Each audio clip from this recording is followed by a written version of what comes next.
Pamidimarru SC, ST, BC మైనార్టీలు ఎవరి భూమి వారికి చూపించమని కలెక్టర్కి అర్జీ ఇవ్వడం జరిగింది.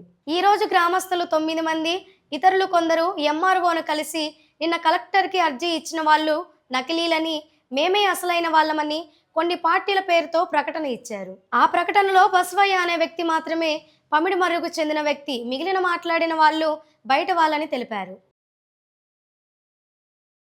నర్సరావుపేట రూరల్లో ఉన్నటువంటి పమిడిమర్రు గ్రామం ఏదైతే ఉందో, ఈ రాష్ట్రానికి పర్యాటక కేంద్రమైనటువంటి కోటపకొండకి దగ్గరలో, అలాగే జేఎన్టీయు యూనివర్సిటీ ఉన్నటువంటి పక్కనే ఉన్నటువంటి ఈ స్థలాలు ఏదైతే ఉన్నాయో, ఆ గ్రామానికి చెందినటువంటి ఎస్సీ, ఎస్టీ, బీసీ మైనార్టీకి సంబంధించినటువంటి పేదలకి మరి గతంలో వైఎస్ఆర్ ముఖ్యమంత్రిగా ఉన్నప్పుడు పేదలకి భూపంపిణీ కార్యక్రమంలో భాగంగా వాళ్ళకి భూపంపిణీ కార్యక్రమం చేయడం జరిగింది.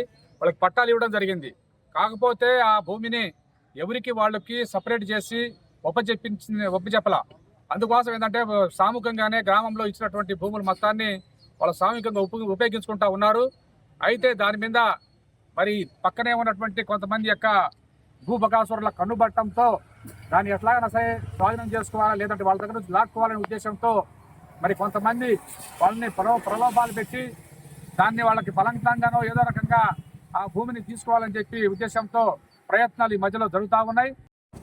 నరసరావుపేట మండలం పమిడిమర్రు గ్రామంలో 2008వ సంవత్సరంలో ఆనాటి వైఎస్ఆర్ రాజశేఖర రెడ్డి ప్రభుత్వంలో అక్కడ నివసిస్తున్నటువంటి ఎస్సీ, ఎస్టీ, బీసీ, ముస్లిం మైనారిటీ నిరుపేద ప్రజలు సుమారు 92 మందికి 82 ఎకరాల ప్రభుత్వ అసైన్మెంట్ భూమిని పట్టాలు ఇవ్వడం జరిగింది.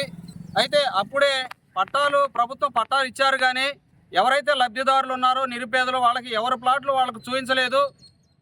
దాంతో అక్కడ ఉన్నటువంటి నిరుపేదలంతా కూడా ఉమ్మడిగా ఆ భూమిని అనుభవిస్తూ ఉన్నారు.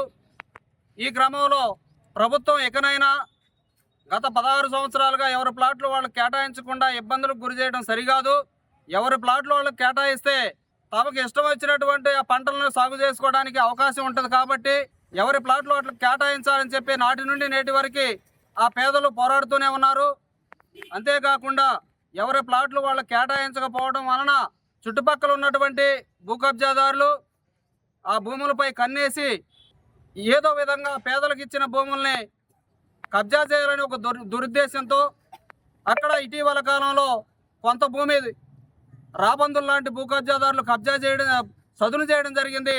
పమిడిమర్రు గ్రామ ప్రజలైనటువంటి వారందరికీ 2008లో ఆనాటి ప్రభుత్వం సుమారుగా 22 రకాల పంపిణీ చేస్తే ప్రభుత్వం వచ్చి ఏడాది గడుస్తున్నప్పటికీ ఇంతవరకు లబ్ధిదారులకి న్యాయం చేయలేదంటే మనం ఈ ప్రభుత్వం ఏ విధంగా పనిచేస్తుందో మనం అర్థం చేసుకోవచ్చు. 1 ఏడాదిన్నర కాలంగా నుంచి పేదలు తహసీల్దార్ కార్యాలయాల చుట్టూ ప్రదక్షిణ చేస్తున్నప్పటికీ వారికి కేటాయించిన భూమి వారికి హద్దులు కేటాయించకపోవడంతో కొంతమంది భూ కబ్జాదారులు ఆ భూమిని చదును చేసి ఎకరం 15 నుంచి 20 లక్షల రూపాయలు అమ్మకానికి సిద్ధమయ్యారంటే తహసీల్దార్ కార్యాలయంలో ఉన్నటువంటి రెవెన్యూ అధికారులు వాళ్ళు ఇచ్చినటువంటి మామూళ్ళ కింద ముడిపోయారా, లేక తెలిసి నిద్రావస్థలో ఉండి నటిస్తున్నారా అనేది ఆలోచించాల్సిన విషయం ఉంది.